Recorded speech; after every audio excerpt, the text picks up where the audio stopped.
rolling. All right. So what am I going to talk about tonight? Lots of good stuff. Wow. Lots of good stuff.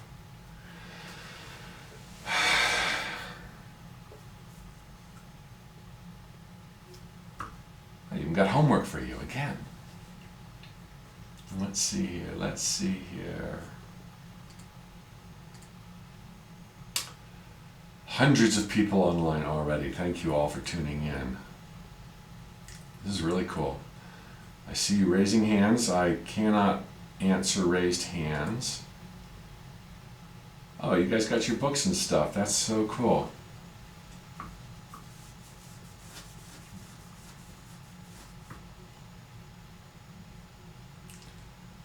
Okay, we are recording.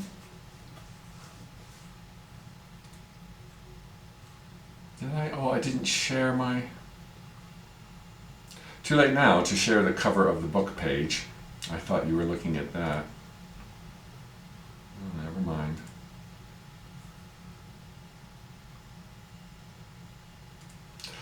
So Jambo, fellow adventurers, it's Mike Dooley, excited to be with you on Chapter 4 of our Masterclass for Life on Earth. And Chapter 4 is where we begin to approach application.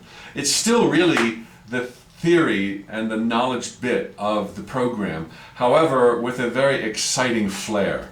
Chapter 4, of course, is titled Living Deliberately and Creating Consciously. And this is exactly the whole purpose of the book and all that I do. The notes from the universe and everything else is all geared towards living deliberately, creating consciously. Something that I pointed out the other day is purely optional. My mom used to like to say if somebody wasn't, acting appropriately, somebody needs to teach them a lesson. Somebody needs to go tell them what's going on. It's like, nobody needs to proselytize and nobody needs to begin living their life deliberately. You will still get the crown jewels that you came here to get, and those are emotion, drama, adventure in this sea of love that all of our ships sail. So it's just an option. You're still a creator 24/7, but this turns us into conscious, deliberate creators where, as I promised yesterday, we can then speak to managing the glorious, awesome, loving drama that fills our lives. So, what talk would be complete without first mentioning, or what program would be complete without first mentioning the fact that our thoughts become the things and events of our lives. Okay, I talked about that briefly in Chapter 1, even more briefly in the Masterclass. It is the rock upon which the life of our dreams is built. And so in this chapter, I really dive in and I go to all the tangents, the nuances, the potential for confusion, those areas where we tend to give away our power to make sure you get that you came with all you need to have all you now want. So, I'm trying to get this camera so that I can see at least my little bit here. There we go. Now I'm in the corner. I have to see a little bit of me to know that you can see a little bit of me. So, thoughts become things. It is the end-all, be-all of living the life of your dreams. It is the ultimate trump card. I've been using that phrase for 15 years now. Excuse the coincidence with the elections. It is our trump card. It overlays and outplays karma, ancient spiritual contracts, yada, yada, yada, yada, yada. Thoughts Becoming Things is one of my 5 truths of being, outlined in my earlier works and incorporated briefly in Chapter 1 of Life on Earth.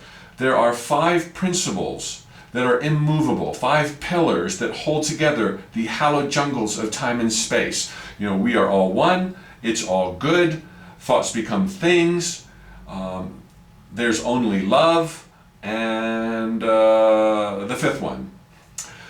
Of the five, there's only one with a movable part, and that is thoughts become things. And all five of those could be condensed down into thoughts becoming things, because in that statement, that pillar alone, we find that there is God, that there is eternal life, that there is pure love, because love is what gives us legs. If it wasn't for us swimming in a sea of love, as I enumerated in the earlier class, then we would have annihilated ourselves and never even got out of the oceans. There wouldn't have been oceans to begin with if there wasn't an ever-present bathing in love of all things. So my point is that we have thoughts indicates there's love, that they become things. Things could only be made of love, because there is only love, synonymous with there is only God.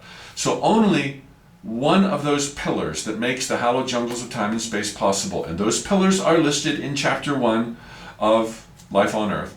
Only one has a movable part, and that is thoughts becoming things. And this is where we see how you and me and all of us fit into the equation of reality creation, because we are the thinkers and we can think what we choose to think 24/7. It's just that up until now we've never been taught the profound impact and importance of each of those choices, because a thought is not just a thought. It is not some flimsy, intangible, willy-nilly thing. It is a cinder block in the house of your tomorrow. And so we need not worry that we worry or that we have negative ones. As I've already enumerated, we are 10,000 times more inclined to succeed than fail. Our positive thoughts are 10,000 times more inclined to prevail over fearful thoughts. So, as I shared the other day in the question and answer, I have found in my crises, I could visualize for 5 minutes a day that I wouldn't get fired from Price Waterhouse, and then worry every waking moment beyond that, while still showing up and doing my best, while still working with vision boards and immersing myself in truth, and it was enough to turn the tide. And this is the power of your thoughts. They literally become the things and events of our lives. And so right off the bat, for newcomers, I spent a lot of time in this chapter 4 of Life on Earth revisiting the gems, if I may say so, of my earlier work. So we're going to talk about TBT, Thoughts Become Things, in great detail now, and the GPS analogy. If you are well versed in my offerings, you will likely have heard much of this in the past. But for those of you who haven't, and even if you have, you can't hear this stuff too much, given all the other junk that's out there in the world telling us that we're falling apart, that we're old, that we're vulnerable, etc. So, the two objections that people might have to Mike Dooley saying thoughts becoming things is an absolute pillar of reality, as predictable as gravity, as dependable as gravity. Number one objection is, what about those things that happen to you that you never thought about in advance? You know, whose thoughts were those, Mike Dooley? You know, and usually these questions arrive during crises. Like, I never thought about cancer. How come I have cancer? I never thought about, but it works the other way just as often. It's just that we're not too critical or questioning when wonderful things happen to us. Well, why not, right? But if you've got cancer, which is deemed by this world to be an awful, hideous thing, it seems like, oh man, I must be self-sabotaging. Whenever the unexpected or the unthought of lands in your path, it is always, triple underlined, a stepping stone and a journey to a further place along your path that you've not yet arrived to, but you will be arriving to, that you did think about, that you couldn't have otherwise got there had you not been drawn through unthought of territory. The example I give in the Thoughts Become Things DVD is, if I live in Orlando and I'm driving to Miami, hey, Orlando's my starting point, just like, hey, I don't have abundance, I want abundance. Miami is the destination in a car journey, and abundance would be my destination in my manifestation journey. Well, for me to get my car from my garage in my home in Orlando to South Beach, Miami, man, I have to drive hours and hours and hours. And I don't know where I will stop for gas ahead of time. I don't know what rest areas I will make a pit stop in. I do not know where there will be detours this time. I do not know what smiling or frowning faces I'll see on the highway. I do not know a whole litany of things. Never even thought of those things. But every moment of that journey in my car from Orlando to my end result, Miami South Beach, would be necessary in order for me to believe I am then in South Beach. So the end result, Miami South Beach, mandates a journey through unthought of territory. Like for you, for instance, maybe you're dreaming of abundance.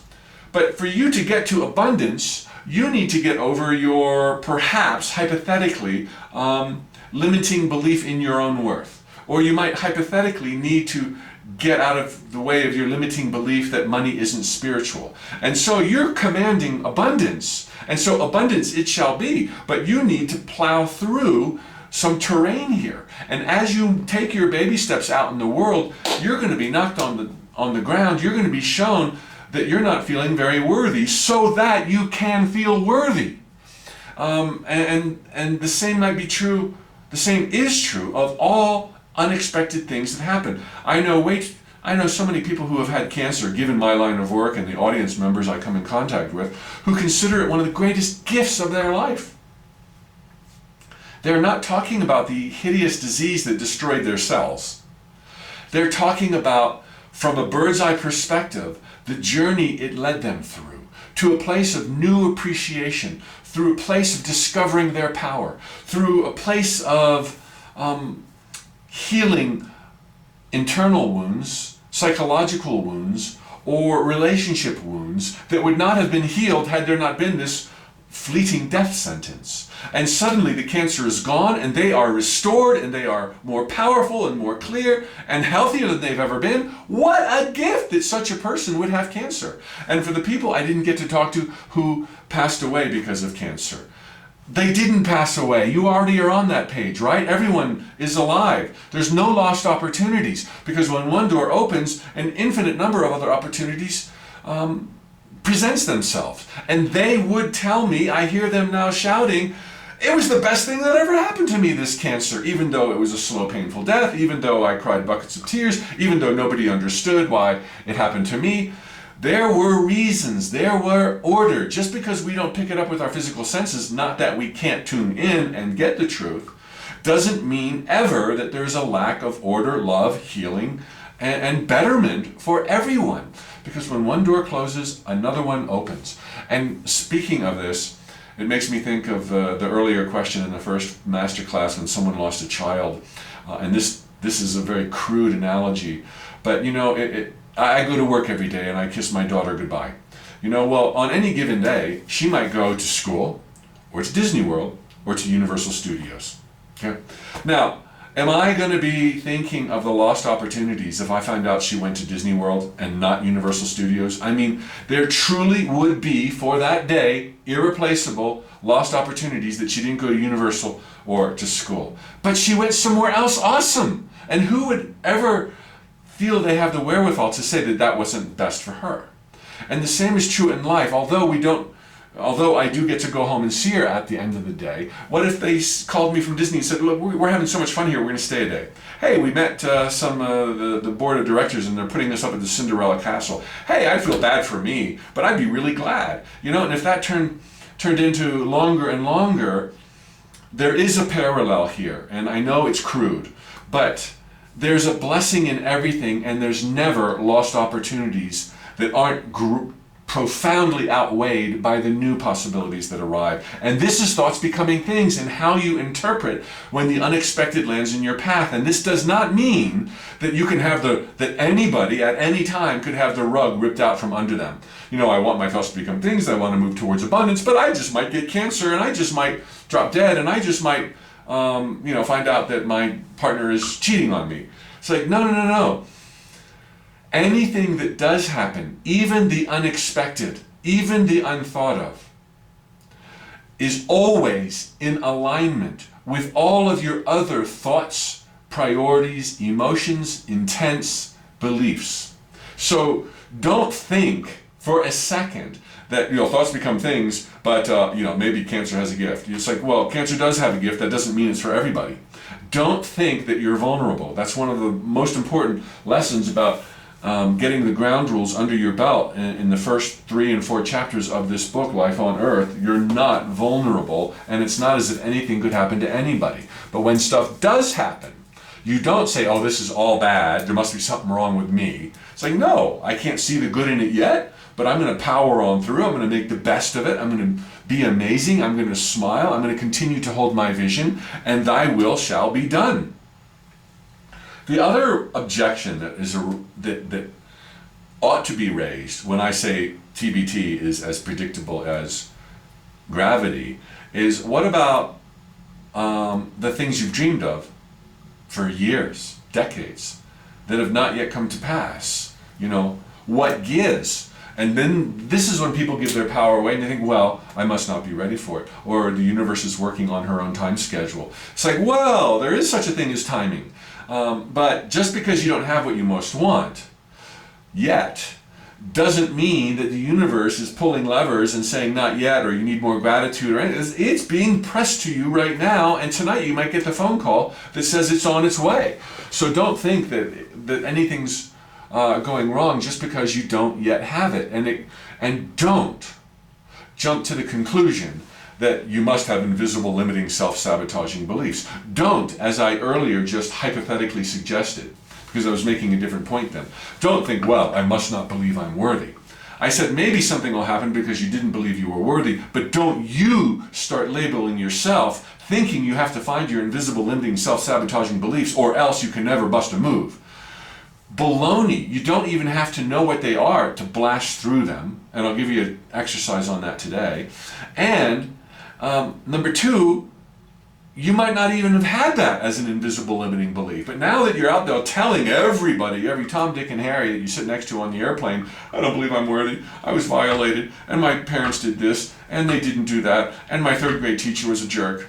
It's like, now you have that to contend with when it wasn't even there before, because you thought you had to figure out your invisible limiting beliefs. You never did. So, just because something hasn't yet happened doesn't mean it's not going to happen. And sometimes, not always, don't draw this conclusion, but sometimes the thing you've been thinking about didn't come to pass yet because something else you were thinking did come to pass, and for the time being, they're mutually exclusive. And we all have the ability to be honest with ourselves. And, if you want to live in abundance, but you refuse to leave the house, you got to have the wherewithal to realize that this is not adding up. And I'm not going to say all things aren't possible, and maybe a big fat check will show up in the mail, but you've got to act on what it is you most want to bring to pass. You've got to, must, triple underline, take baby steps in the direction of your wildest dreams. So, sometimes our thoughts that did become things stops other thoughts from becoming things. At the end of the day, though, it's still you and your thoughts, no one else. Let me talk to you a couple of other points that might solidify your grasp of this absolute pillar in your life right now. People talk about being tested. Well, this is just a test. Life is a series of tests. The universe tests us. God tests us. I said pointedly and with intent, I believe in the first MASTERCLASS of this series, that there are no tests. There are none. Any preordained tests, whether it's of love or patience or service or whatever you could dream of, if it existed and it was something that was on the horizon for you, would it or would it not interfere with thoughts becoming things? It would. Either your thoughts become things and they can obliterate any such scheduled test, or the test must take place. And if the test has to take place, and now you are to learn about being humble and lack, but you were dreaming of wealth and abundance, oh, good luck. Do you see how these little misunderstandings, in theory, so to speak, can totally rob you of your ability to live deliberately with your life on earth, which is why I'm still talking about theory, because you got to get this part. This is the advanced material. People ask me for the advanced stuff. This is it. Okay, I can tell you thoughts become things and GPS analogy, and we're going to go there. And they get excited about that. But man, you got to get your house in order with these other little nuances so that you're not seeping away like a sieve your power through misunderstanding the nature of reality. So now, back on the point of tests. Oh my gosh, I know what you're talking about when you feel like you're being tested. I feel like I'm being tested all the time, to have confidence, to have clarity, to be more creative. But sometimes calling it a test gives us a handle to put on it. Okay, that's one thing. But if you think there's a real test, and this is your bailiwick, and it could prevent your thoughts from becoming things, you're leaking like a sieve. The things that we can call tests are products of misunderstanding in life, like I think I'm super awesome and that the universe will make Oprah call my house, so therefore I don't have to write my book and go and tangle with the morons of humanity. That is crossed wires. Okay, that's a gross misunderstanding. We can call the funk you're about to go through as a test, or thinking that some people are better than other people, thinking that whatever, not just pure prejudice, but there's a lot of forms or grades of prejudice. And if we fall into any worldview that is askew or missing the truth, you're on thin ice and you're going down. Until, through asking some hard questions and not skipping the theory just to go straight to creative visualization, then you can patch up these misunderstandings and never have a fall, which is the whole point of this. And then, far more consistently, with great joy, ride on through life, powering towards great and wondrous manifestations while enjoying your happiness and the journey at the same time and the drama at the same time. So, then the question comes up in Life on Earth that I ask my higher self, but what about lessons? Aren't we all here to learn lessons? That's different than tests. Tests are nastier, but lessons also could be misunderstood to a degree that you give away your power. Let me give you an example. It's not like you have to learn a single stupid lesson. You don't. This is a purely optional game. You're here to see what's going to happen. And you can let life happen to you, in which case you are making that happen, or you can happen to life.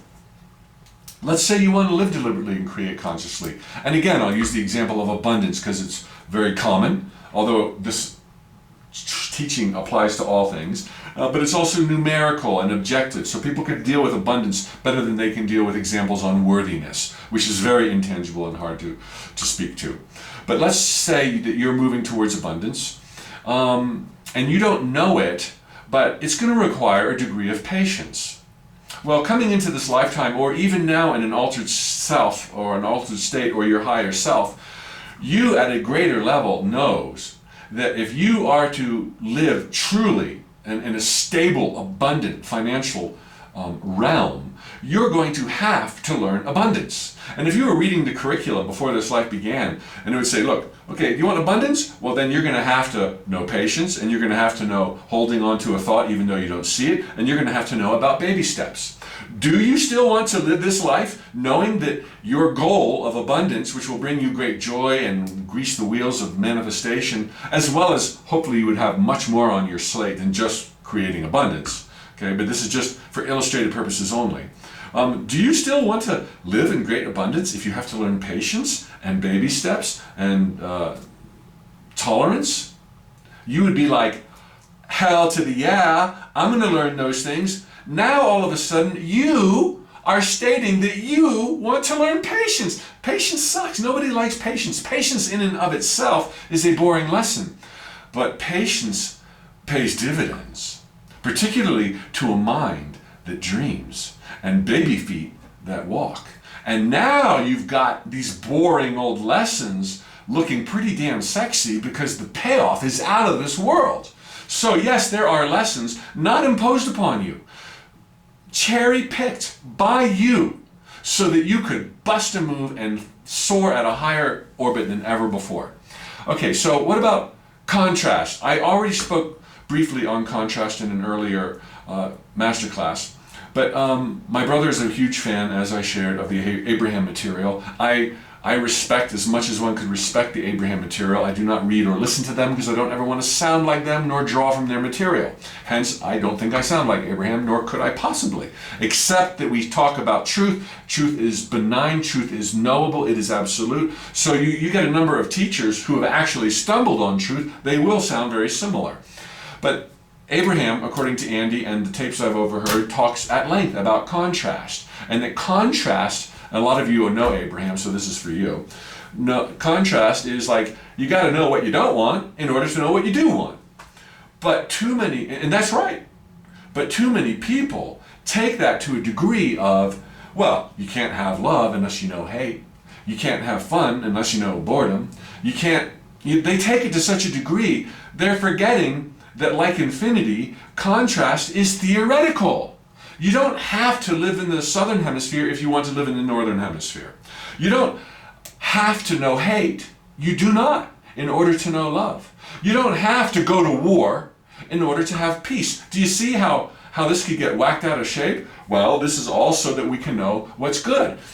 Yeah, you can go there theoretically. You don't have to go there pointedly. Do you think if you lived a life of a good Samaritan and you just sprinkled roses and flower petals and smiles everywhere you went for your entire life, do you think because of contrast you'd have to come back the next lifetime as an axe murderer? It's like, ridiculous. And so do I see people giving their power away to contrast. Like if something bad happens, it's like, well, that's just so I can know good. It's like, yeah, well, you can manage away from that forevermore. And you could have seen the hairpin turn coming from a mile away and avoided it in its entirety. So don't give your power away to thinking that contrast means you have to have problems all the time, or you have to have pain all the time to know joy and solutions. Wrong. You pick your thoughts and you can go straight to happily ever after from this day forward. Although there will still be that divine sense of incompletion that I spent 2 master classes talking about, meaning there will still be challenges, but challenges are like the cherry on top of life. Because without challenges, you wouldn't have played this game. You didn't want to be born into Beverly Hills 90210 with a silver spoon every single lifetime forevermore. It's like, yuck. I want third world country. I want Stone Age. I want future world. I want it all. And so, bring on the challenges so that you can become greater and greater and greater. Here's another favorite epiphany of mine. Oh boy, I am wordy, verbose. This was first shared in the top 10 things dead people want to tell you, and it's now also phrased in here. And something I'm really excited about. Oh, I hope I'm still recording. It looks like the screen froze, but I'm just going to keep on going.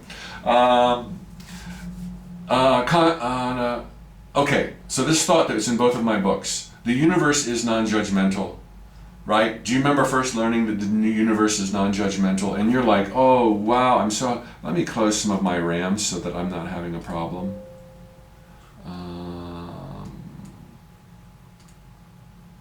So I'm not giving the computer a hard time. I trust you're still there. So the concept that people give their power away to, that's in both of these books, I'm still on the same track, is remember when you were so excited to find that you're not being judged and sentenced, that the universe is not an old white man, that you're being pushed on to greatness every day, that your thoughts become things, there's a law of attraction, woohoo! Do you remember that? And then, do you remember, in that series of lessons, you discovered that now the universe doesn't judge your thoughts either. So if you think about gold coins or dirt bags, you could get either or. And then you're like, oh no, I'm thinking about dirt bags. Oh no, I'm worried about getting fired. Oh no, I'm doomed. I can't stop this runaway train of fear. Do you remember that? And then all of a sudden you felt like you were all alone again. Because if you worry, you might get into a car accident and you all of a sudden feel vulnerable. This is cool. Just because we do indeed live in a non-judgmental world, with a non-judgmental God, higher self, if you will, does not mean, and here was the assumption that took us off the tracks, that we live in a neutral world. We live in a non-neutral world. We came here as tidal waves cascading through eternity. Love and joy and creativity. And that is who chose to be alive in time and space. That's who you really are, and you came here to crush it, to blow the lid off of this popsicle stand with default settings through the roof. You are inclined to succeed. It is easier to succeed than it is to fail. Just like it's easier to smile than it is to frown, as I said earlier. And so, while the universe is not judging you, it is still, if you will, metaphorically, given all that I just said, scheming on your behalf, conspiring on your favor. Your good thoughts are going to become things much faster than your negative thoughts. And just the most feeble, humble attempt to right a listing ship, to get yourself on track, will always be enough, because you live in a non-neutral universe. Okay, so the other thing I want to wrap this up with is the GPS navigation that I promised. It is one of my trademark little parallels here, and it helps people understand the degree to which their thoughts become things, the mechanics and logistics through which our thoughts become things, and our role and how we should behave after we think those thoughts. And I always kick this little part of my talk off with a note from the universe that I will paraphrase to you. And it's divine intelligence, or the universe, because it became a note. Do you ever wonder how it all began? These jungles of time and space. Do you think that I studied quarks, atoms, and amoebas? Do you think I painted every zebra, flower, and butterfly? Because I used to wonder, how did these jungles begin? What was the first minute like? And then it says, or do you think I simply imagined the end result? And in that second, Big Bang, all the math, all the sciences, all the symbiotic relationships, everything necessary to know life on Earth as we now know it sprang to be. Time was created, space, matter, outer space, everything that we now need to have these so believable lives on Earth came into being in a heartbeat. And from there has been minute evolution and continuum and a momentum. And then the note from the universe went on to say, and that is all you ever have to do. Meaning, define whatever it is you want in terms of the end result. P.S. I hated school, the note concluded. And so what this is saying is, thought of the end result forces the details, and in our lives forces the circumstances you're going to meet tomorrow, including the strangers you'll bump into and who you might be sitting next to on the plane, and the epiphanies and the creativity and the courage you have. All of this is forced based on the thought, so that as you move through life with your baby steps and show up, all of a sudden there's these new players, and the stage changes to a degree through serendipities, coincidences, and so-called accidents, that the physical world you're now meeting resembles exactly the picture in your mind at the outset of the journey. Thoughts of what you want defined in terms of the end result, the finished product. Those summon resources, summon details, summon courage, summon epiphanies and breakthroughs, and all else you need for you to be led through your baby steps to serendipities and coincidences and so-called accidents that will lead you to a physical manifestation mirroring what you were thinking about. And we see this play out every single day if you've got a smartphone and you use GPS navigation, right? What's the first thing that has to happen? You tell the gizmo the end result, where you want to go, not where you're at. It knows where you're at. Your higher self knows where you're at. You just need to tell it what you want to change and how it will look in terms of the end result. Step 2, car in gear. Because if your car is not in gear, the system is wired by geniuses in Germany and Japan and Detroit to not help you until you put your car in gear. So, end result, car in gear. Prepare to be astounded. That's the whole thing. Whatever it is you now want in your life, you simply use your little mortal brain to pass judgment. Go for it. That's what you got it for. Do you like this? Finances? Awesome. Do you like your love life? Cool, man. Do you like your health? Oh, not so good? Change the picture.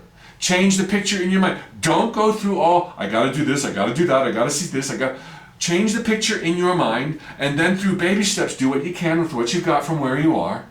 And suddenly, through serendipities and so-called coincidences, a week, a year, 3 years from now, bam, you will be living in a world that mirrors what you started out with, which is why you've got to have faith and hold on to that vision, even though at first nothing changes.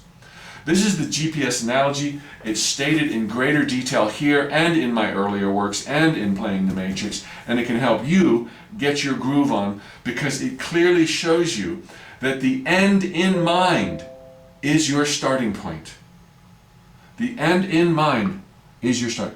We'll restart your device outside of active hours. Boy, I hope you're getting this. I'm looking at the backup camera now in case you're not. I've got device issues. I've overloaded it with energy. You're probably not even watching right now, but anyway. So the end in mind. Create a picture and the universe is like, I know who, I know how, I know where, I know when. You don't hear that. But then you've got to show up with baby steps every day and the right people, the right ideas, the courage that was missing, the worthiness that you may have lacked before. You will just blast on through and lo and behold, meet a day where you are experiencing physically what you had first just only thought about. Oh boy. Okay, so it is now 4:35. I want to answer some questions, but I've got a freeze situation here. Oh, there we go. I don't know if you can see me, but I can see your questions and answers. Mike, wondering about self-healing. Marge, thanks for that question. There is only self-healing. Now, I kind of noticed that I'm not visible in the screen anymore, so I might need my backup tape, but I take it you can hear me, and I see that you're chatting and adding questions. Marge, there's only self-healing, but oftentimes we need the consult or the advice of a book or a guru or a doctor or whatever to embolden our confidence. And so what I strongly recommend is, in addition to my approach to creating change, which could be viewed as self-healing, you also play both ends to the middle. Don't risk your health over the woo-woo. Not that it's woo-woo, but people will say that. Simultaneously go to your normal doctor or go to a conventional doctor and act with faith. Buy the shoes, make declarations, choose your affirmations, steep yourself in metaphysical thinking. All healing is self-healing. Some more questions. How do I learn the language of intuition? How do I go within and ask questions to feel the answers? This was asked by Galaxy S5. So this is a similar question to yesterday's, and you just do it. And let me just give you this drill, Galaxy. Sit down after this is done with a pen and paper and write out your question, whatever it may be. It could be this question, although I'm going to give you the answer. Or it could be, how can I move quicker to abundance? How can I move quicker to healing? How can I move quicker to whatever, clarity? And then just think about it, think about it, think about it. You know, give yourself a couple of moments in quiet. Eyes can be open or they can be closed. Play some soft music or play nothing at all. And then do your best to write out what your answer would be if you did in fact know the answer. And you will be astounded. And you might start slow, you might start fast. But answer that question yourself and you will be then building that muscle. And trust what you write. And if you're fearful and you're like, wait a minute, I'm supposed to move to Anchorage, Alaska? Where did that come from? You don't have to do that tomorrow. But see what else it says that you could do. And then put Anchorage on your map, your radar, so to speak. Couple more questions randomly here. How come the screen has stopped moving? Oh yeah, so it stopped for you too. So I guess you can hear me. I will post the backup video instead of the Zoom video by tomorrow morning so you can see everything. Last question. Mike, how do you convince a significant other who doesn't believe that thoughts become things that this stuff is for real? And if they will just open to the concept, then they will get all the evidence they need. David, I would be very careful doing that. We talked briefly on this the first Masterclass Q&A session. That person probably doesn't want you proselytizing, just like you don't want them telling you that you're full of hot air. So just live by example. They're going to see that all of a sudden things are changing in your life, that you've got a peace of mind about you, that you're relaxed, that you're chill, that you're rolling with the unexpected, yet not wavering on your dreams, finding happiness in the moment, understanding your divine sense of incompletion. And they're going to want to know what you're smoking. And then you can gently share with them. Share immediately to any degree that they are receiving. But once they shut down, there's not much you can do other than just love them.